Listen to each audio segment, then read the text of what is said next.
মাকাম ইব্রাহিম এমন একটি পাথর, আল্লাহ সুবহানাহু ওয়া তাআলা হযরতে ইব্রাহিম আলাইহিস সালামকে বললেন, ও আমার নবী ইব্রাহিম, তুমি আমার কাবাঘরকে পুনরায় নির্মাণ করো। আমরা মসজিদ ভাঙিয়ে নির্মাণ করি না? আল্লাহ তাআলা বলেন, ও আমার ইব্রাহিম, তুমি আমার বান্দাদের জন্য কাবাকে পুনরায় নির্মাণ করো। বলেন সুবহানাল্লাহ। হযরত ইব্রাহিম আলাইহিস সালাম এত বড় বিল্ডিংয়ের কাজ করবেন, কিন্তু কিভাবে করবেন? আল্লাহ সুবহানাহু ওয়া তাআলা জিবরাইল আমিনের মাধ্যমে একটা পাথর হযরত ইব্রাহিম আলাইহিস সালামকে দান করলেন। বলেন না সুবহানাল্লাহ। আল্লাহ তাআলা এই বিল্ডিংটা বানানোর জন্য হযরত ইব্রাহিম আলাইহিস সালামকে একটা পাথর দিলেন, যেই পাথরটা হলো লিফটের মতো। যেই পাথরটা কিসের মতো? লিফটের মতো। কাবাঘর যে কীভাবে হইতেছে, এই পাথরটা লিফটের মতো। হযরত ইব্রাহিম আলাইহিস সালাম যখন এই পাথরের উপরে উঠেন, উঠার পরে যখন ইচ্ছা করেন আমি বিল্ডিং বানানোর জন্য উপরে উঠতে চাই, পাথরটা অটোমেটিক উপরে চলে যায়। সুবহানাল্লাহ।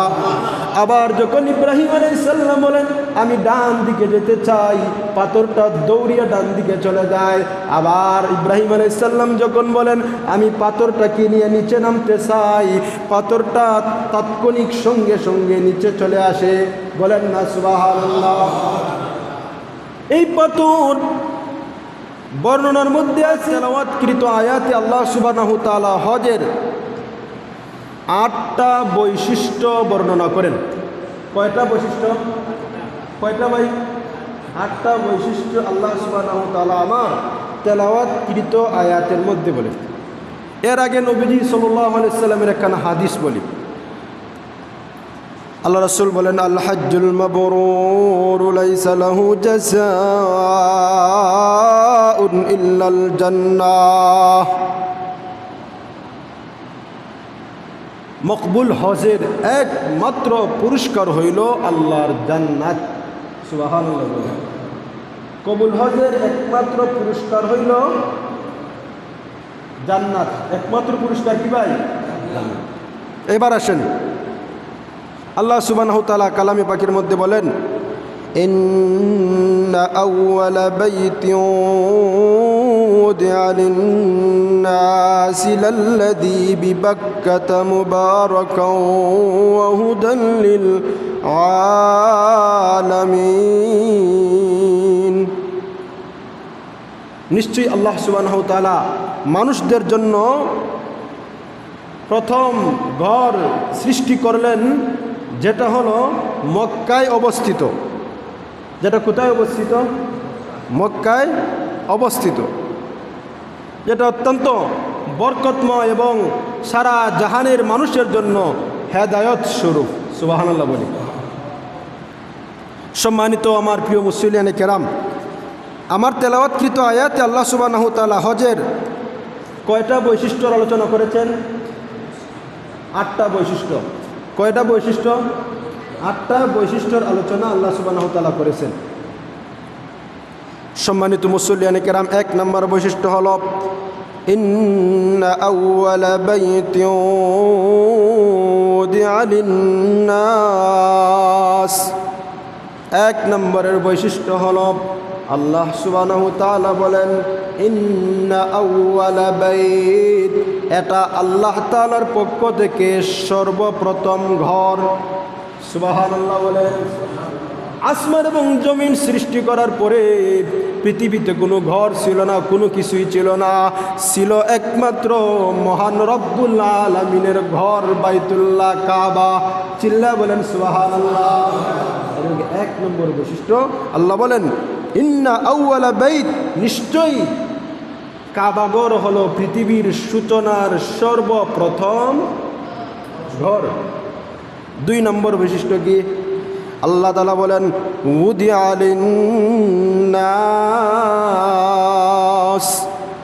2 নম্বরের বৈশিষ্ট্য হলো এই ঘরটা আমি একমাত্র মানুষদের জন্যই বানাইলাম। সুবহানাল্লাহ। এই ঘরটা আল্লাহ কার জন্য বানাইছেন ভাই? এটা হলো 2 নম্বর বৈশিষ্ট্য।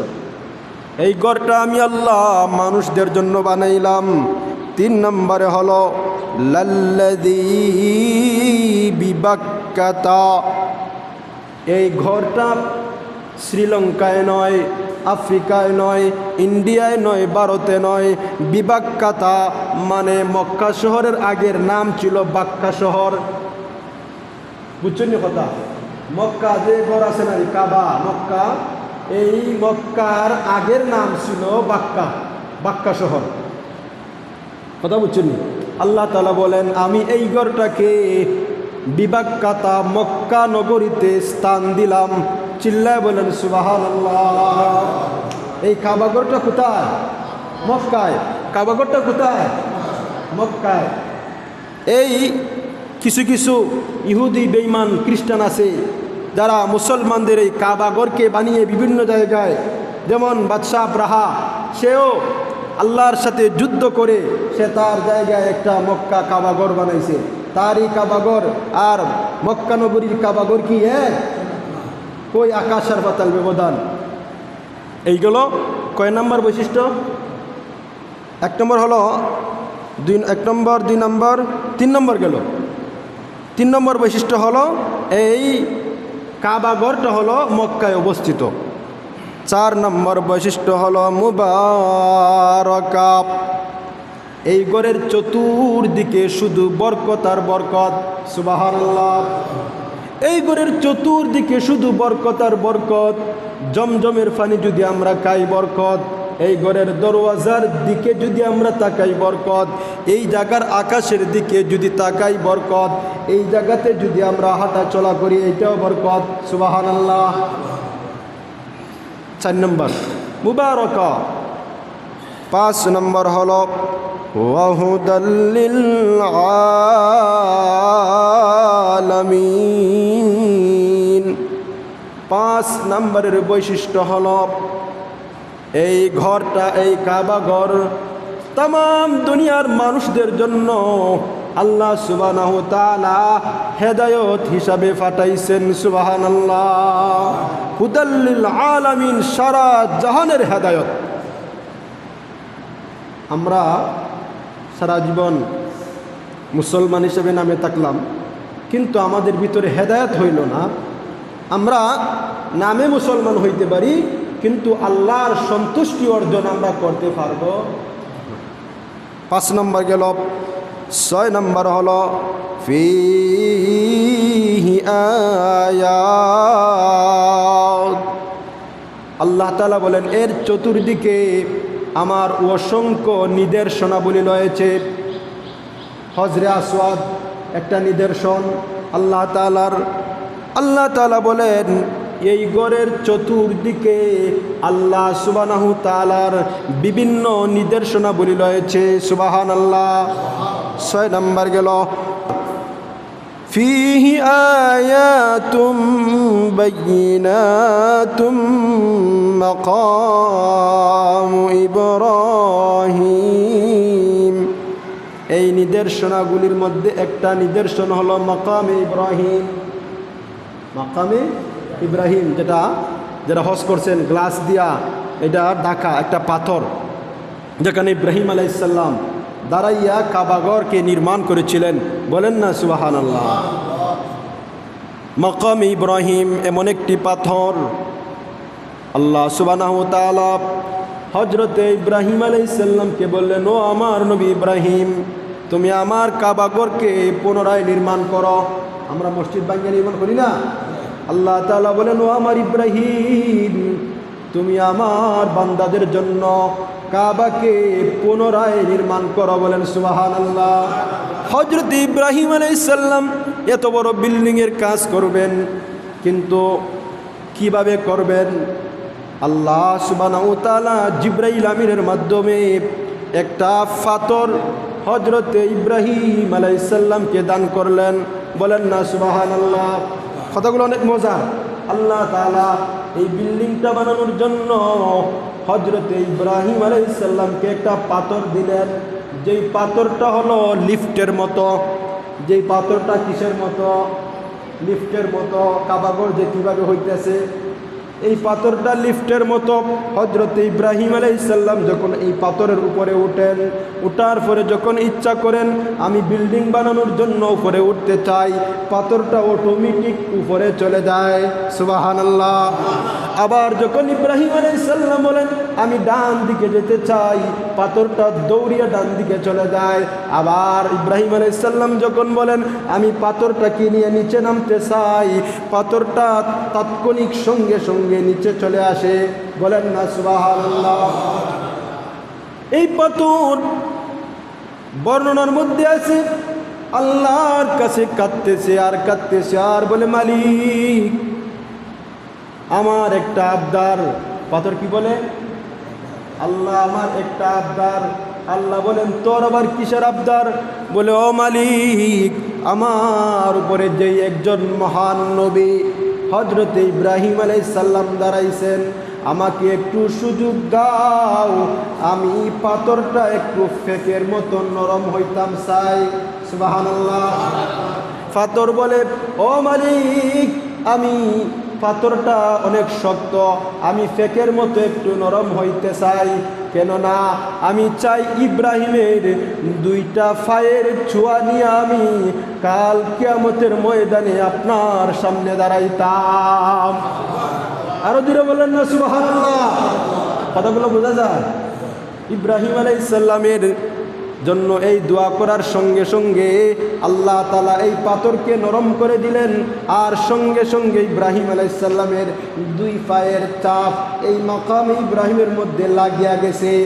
আর যত সমস্ত হাজিরা হজ করার জন্য যায়, ইব্রাহিম আলাইহিস সালামের ওই লিফটের পাথরকে সবাই দেখে। সুবহানাল্লাহ। আল্লাহ তাআলা বলেন বাইয়িনাতুম মাকাম ইব্রাহিম। আর গেল মাকাম ইব্রাহিম 7 নম্বর নিদর্শন। 8 নম্বরের নিদর্শন হলো ওয়ামান দাখালাহু কানা আমিনা। আল্লাহ তাআলা বলেন ও দুনিয়ার বান্দারা জানিয়া করে এই মক্কা নগরে কাবা গৃহের মধ্যে যারাই প্রবেশ করবে আমি আল্লাহর পক্ষ থেকে তাদেরকে নিরাপত্তা দান করিয়া দে। আরো জোরে বলেন না সুবহানাল্লাহ। আমরা যেই মসজিদের মধ্যে বসে আছি নিরাপত্তার কোনো গ্যারান্টি নাই, কিন্তু কাবা ঘরের মধ্যে একটা ফিফরারও নিরাপত্তা আছে, একটা পাখিরও নিরাপত্তা আছে, একটা পশু পাখিরও নিরাপত্তা আছে। কোনো পশু পাখিকে কোনো হাজি মারতে যায় না। এইগুলো কাবা শরীফের এই হজ করার 8টা বৈশিষ্ট্য। 1 নম্বরের বৈশিষ্ট্য হলো, কথাগুলি মনোযোগ দিয়া শুনেন। 1 নম্বরের বৈশিষ্ট্য হলো ইন্না আউওয়ালা বাইত, এটা আল্লাহ তাআলার প্রথম ঘর। 2 নম্বরের বৈশিষ্ট্য হলো উদিয়া লিন্নাস, কাবা ঘরটাকে আল্লাহ তাআলা মানুষদের জন্য বানাইলেন। 3 নম্বরের বৈশিষ্ট্য হলো লাল্লাযী বিবাক্কাতা, এটা মক্কা নগরীতেই অবস্থিত, আর কোথাও সেটার সন্ধান করে পাওয়া যাবে না।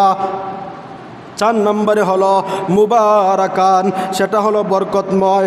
5 নম্বরে হলো ওয়াহুদাল লিল আলামিন, সেই কাবা ঘরটা তামাম জগতের মানুষের জন্য আল্লাহ হেদায়েত হিসাবে বানাইছেন। বলেন সুবহানাল্লাহ।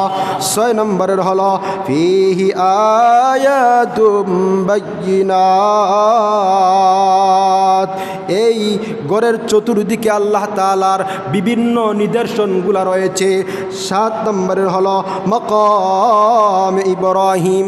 7 নম্বরের বৈশিষ্ট্য হলো আল্লাহ সুবহানাহু ওয়া তাআলা বলেন আমি এইখানে একটা মাকাম ইব্রাহিম পাথর রাখিয়া দিয়েছি। একবার বলেন না সুবহানাল্লাহ। 8 নম্বরের বৈশিষ্ট্য হলো ওয়ামান দাখালাহু কানা আমিনা, আমার যেই বান্দা বান্দি এই ঘরের মধ্যে প্রবেশ করবে তাকে আমি সঙ্গে সঙ্গে নিরাপত্তা দান করি। আমার কথাগুলো বুঝতেছেন ভাই? এবার আসেন ওয়ালিল্লাহি আলান নাসি হিজ্জুল বাইতি মান ইসতাতা ইলাইহি সাবিলা। আল্লাহ সুবহানাহু ওয়া তাআলা বলেন হজ কাদের উপরে ফরজ হয়েছে? আমার সম্মানিত মুসল্লিয়ানে কেরাম, হজ কাদের উপরে ফরজ হয়েছে একটু লক্ষ্য করিয়ে শুনি। আল্লাহ বলেন, হিজ্জুল বাইতি মান ইসতাতা ইলাইহি সাবিলা। যেই ব্যক্তির ফ্যামিলি পরিবারের মধ্যে সম্পূর্ণ খরচ দিয়া এর অতিরিক্ত টাকা তার কাছে আছে, এত পরিমাণ অতিরিক্ত টাকা তার কাছে আছে যে মক্কা মদিনা পর্যন্ত পৌঁছতে পারে, আবার ওইখানকার ব্যয়ভারও গ্রহণ করতে পারে, আবার বাড়িতেও আসতে পারে।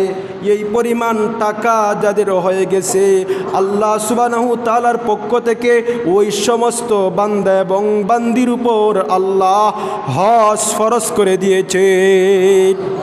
কথাগুলো বুঝছেন? আমি আবার বলি, আল্লাহ বলেন, কোনো ব্যক্তির কাছে যদি তার পরিবারের যে খরচগুলো আছে এই খরচগুলো সে দিয়া, যথেষ্ট পরিমাণ খরচ দিয়া, তার কাছে এই পরিমাণ অর্থ অতিরিক্ত আছে, যেই পরিমাণ অর্থ দ্বারা সে মক্কা মদিনা ঘুরে আসতে পারে, মক্কা মদিনা হজ করে আসা পরিমাণ তার কাছে অর্থ আছে, টাকা আছে, এই সমস্ত বান্দা এবং বান্দির উপর আল্লাহ তাআলার পক্ষ থেকে হজ ফরজ হয়ে গেছে। আমার তেলাওয়াতকৃত হাদিসে আল্লাহ বলেন, আল হজ্জুল মাবরুর লাইসা লাহু জাযাউন ইল্লাল জান্নাহ। যেই ব্যক্তি হজ করে, একবারে কবুল হজ করে, ওই ব্যক্তির বদলা হলো একমাত্র জান্নাত। আরো জোরে বলেন না সুবহানাল্লাহ। আল্লাহ রাসূল বলেন আরেক হাদিসের মধ্যে, যদি আমার কোনো উম্মত আল্লাহকে রাজি এবং খুশি করার জন্য হজে যায়, কোথায় যায়? আমার কথাগুলো বুঝতেছে? আল্লাহকে রাজি এবং খুশি করার জন্য হজে যায় এবং ওই জায়গাতে যাওয়ার পরে কোনো গুনাহ করে না, কোনো রকম অশ্লীল কাজ করে না এবং সে সুন্দর করে হজগুলি আদায় করে বাড়িতে ফিরে আসে, আমার নবীজি জানায় দিয়েছে ওই ব্যক্তি এমনভাবে গুনাহমুক্ত হয়ে যায় যেমন একটা মা এই মুহূর্তে সন্তান জন্মগ্রহণ করেছে, ওই সন্তান জন্মগ্রহণ করার পরে তার কি জীবনে গুনাহ থাকেনি? তার জীবনে কোনো গুনাহ থাকে না। ঠিক ওই রকমভাবে একজন হাজি যখন হজ করে আসে, আল্লাহ সুবহানাহু তাআলা তাকে ওই রকম নিষ্পাপ বানায় দেয়।